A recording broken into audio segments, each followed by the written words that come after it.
अस्सलाम वालेकुम स्टूडेंट्स, आज हम पढ़ने लगे हैं exercise 1.2 solutions from the following matrix identify unit matrices, row matrices, column matrix and null matrices. अगर आपको पिछले वाली डेफिनेशंस वाला लेक्चर याद है तो आप ये एक सवाल आसानी से हल कर सकते हैं। अगर आपने वो लेक्चर नहीं देखा तो उसको आप जाके देख सकते हैं। So start. ए एक नल मैट्रिक्स है क्योंकि सारी एंट्रीज ज़ीरो हैं। बी एक रो मैट्रिक्स है क्योंकि इसके पास सिर्फ एक सिंगल रो है। इसी तरह सी में एक कॉलम मैट्रिक्स है क्योंकि इसके पास एक ही कॉलम है।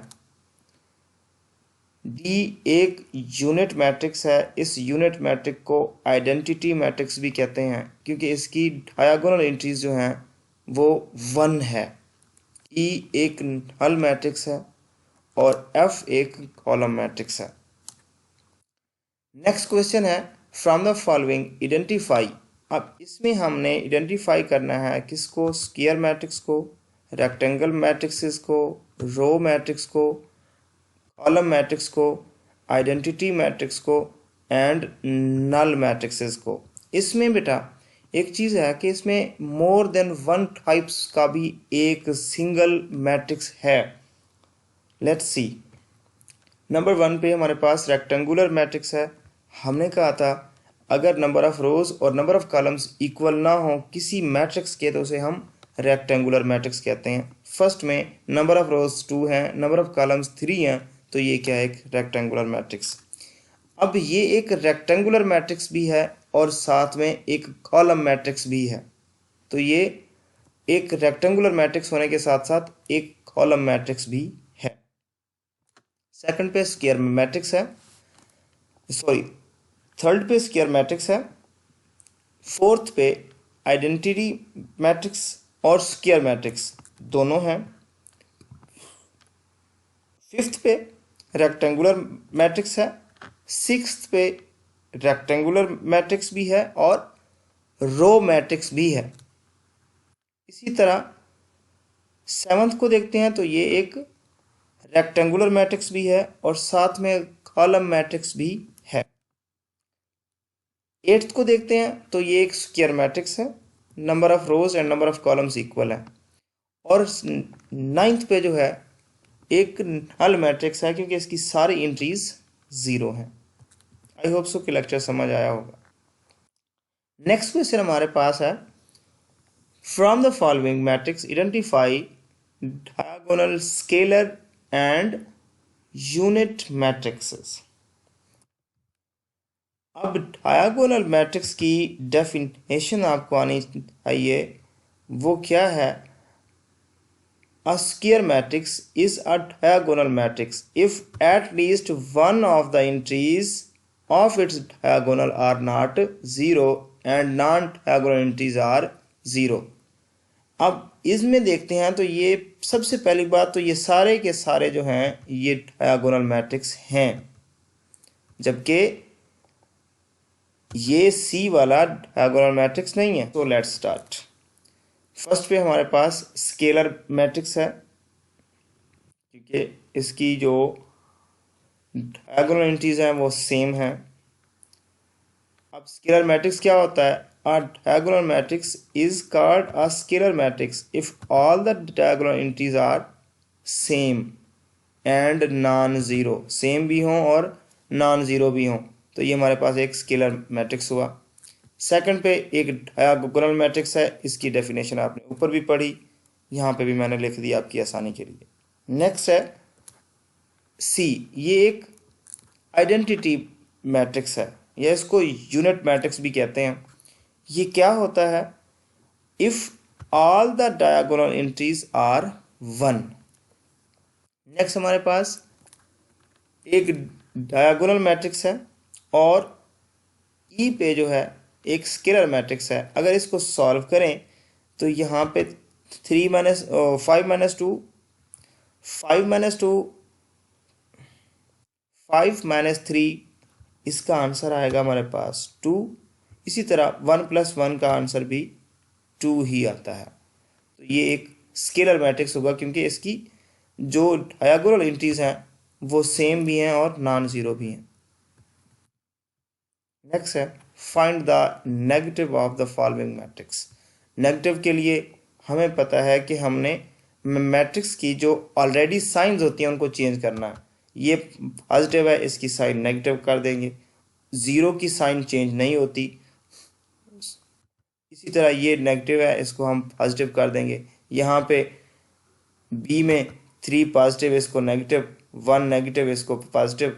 इसी तरह 2 नेगेटिव कर देंगे और यहाँ ये 1 भी नेगेटिव कर देंगे। You can see here negative A में हमने इनको नेगेटिव कर दिया, जो पॉजिटिव थे उनको नेगेटिव, जो नेगेटिव थे उनको पॉजिटिव। नेगेटिव बी में देखेंगे तो ये भी ऐसे ही है।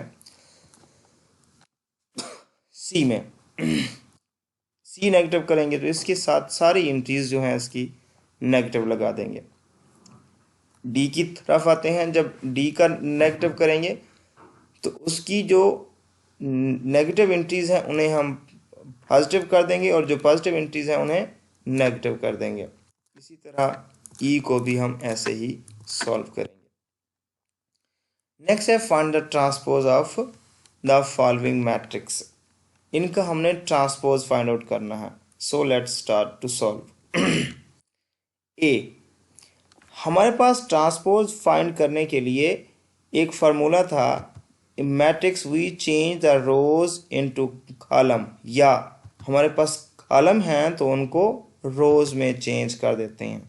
फर्स्ट कॉलम था, इसका हम ट्रांसपोज लेंगे तो ये कॉलम को हम रो में चेंज कर देंगे, ये मैट्रिक्स बन जाएगा ट्रांसपोज, ए का ट्रांसपोज। इसी तरह अगर बी को सॉल्व करते हैं, हमारे पास एक सिंगल रो है, इसी सिंगल रो को हम एक कॉलम में चेंज कर देंगे तो हमारे पास बी का ट्रांसपोज बन जाएगा। देखें 5 फिर 1 और फिर 2, ये एक कॉलम की शक्ल में लिख देंगे तो ये बी का ट्रांसपोज हो जाएगा। नेक्स्ट सी है, इसमें एक कॉलम ये है और एक कॉलम ये है, ये 2 कॉलम्स हैं। अब इन्हीं 2 कॉलम्स को हमने रोज में कन्वर्ट कर देना है। लेट्स सी, सी का ट्रांसपोज इक्वल्स टू दिस, ये 1 2 एंड 3 एक कॉलम था, यहाँ पे 1 2 3 एक रो बन गई। 2 माइनस 1 0 एक कॉलम था, 2 माइनस 1 0 एक रो बन गई, तो ये सी का ट्रांसपोज। इसी तरह डी में भी ये रो है 2 3 और दूसरी रो 0 5, इनको कन्वर्ट करके हम कॉलम ही बना देंगे। डी का ट्रांसपोज इक्वल टू होगा 2 3, अब यहाँ पे एक कॉलम बन गया और 0 5 एक और कॉलम बन गया, तो ये हमारे पास डी का ट्रांसपोज आ जाएगा।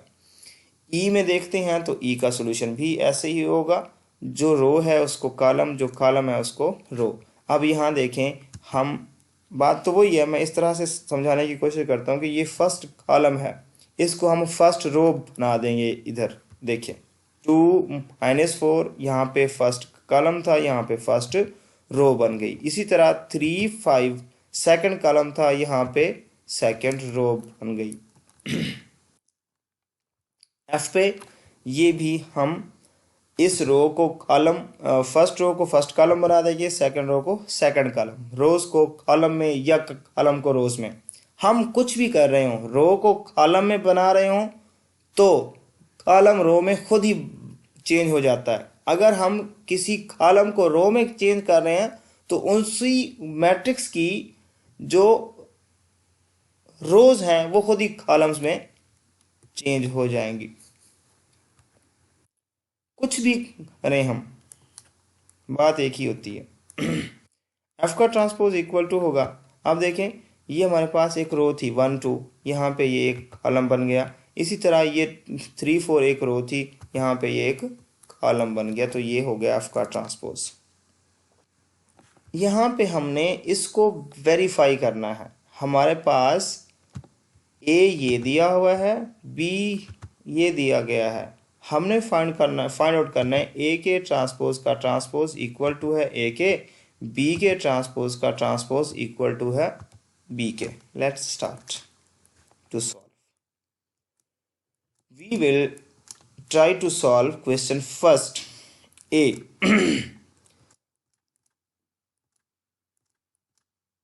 अब सबसे पहले हम ए का ट्रांसपोज लेंगे। ये एक रो थी, इसको कॉलम में कन्वर्ट कर देंगे। ये एक सेकंड रो थी, इसको सेकंड कॉलम बना देंगे। ये ए का हमारे पास आ गया ट्रांसपोज। अब ए के ट्रांसपोज का भी ट्रांसपोज लेना है, यानी अब ये जो है ये एक रो है, इसको हमने कॉलम बनाना है, और ये एक और रो है, इसको फिर हमने एक और कॉलम बनाना है। तो लेट्स टेक ए ट्रांसपोज का ट्रांसपोज। अब ये देखें, यहाँ पे हमारे पास फर्स्ट रो थी, ये फर्स्ट कॉलम बन गया, और ये सेकंड रो थी, ये सेकंड कॉलम बन गया। अब हम अगर इसको वेरीफाई करना चाहें, देखना चाहें, तो हम देख भी सकते हैं कि हमारे पास ए के ट्रांसपोज का ट्रांसपोज जो लिया हमने, सेकंड ट्रांसपोज जो लिया, वो इक्वल टू है ए के, जो हमने ए ओरिजिनल क्वेश्चन था, और ए के ट्रांसपोज का ट्रांसपोज ये इक्वल है। Hints this condition is verified. A transpose का ट्रांसपोज इक्वल टू हुआ ए के। इसी तरह सेकंड क्वेश्चन भी हम अगर सॉल्व करें तो वो भी ऐसे ही होगा। देखें, बी का सबसे पहले लेंगे ट्रांसपोज। ये फर्स्ट कॉलम है 1 2, इसको हम फर्स्ट रो बना देंगे, और ये सेकंड कॉलम है 1 0, इसको हम सेकंड रो बना देंगे। Let's see. देखें 1 2 हमारे पास यहाँ पे जो फर्स्ट कॉलम था, यहाँ पे हमने फर्स्ट रो बना दिया। इसी तरह 1 0 एक सेकंड कॉलम था, यहाँ पे सेकंड रो बन गई। ये आए बी का ट्रांसपोज। अब नेक्स्ट बी के ट्रांसपोज का ट्रांसपोज, फिर इन्हीं को हमने अगेन चेंज करना है। इसका जो कुछ दिया हुआ है इसको हमने अगेन इसका ट्रांसपोज लेना है, यानी ये हमारे पास अब एक कॉलम शो हो रहा है 1 1, इसको हमने रो में कन्वर्ट कर देना है। ये 1 1 एक रो हो गई, ठीक है। इसी तरह ये एक सेकंड कॉलम है 2 0, इसको हमने सेकंड रो में कन्वर्ट कर दिया। तो ये हमारे पास एक बी के ट्रांसपोज का मैट्रिक्स आ गया। अब ये मैट्रिक्स जो हमारे पास बी के ट्रांसपोज का ट्रांसपोज आया, और ये मैट्रिक्स जो हमारे पास ओरिजिनल था, ये दोनों सेम हैं, इक्वल्स हैं। Hence it is verified that B के ट्रांसपोज का transpose equal to B। Okay बेटा, that was all about exercise 1.2.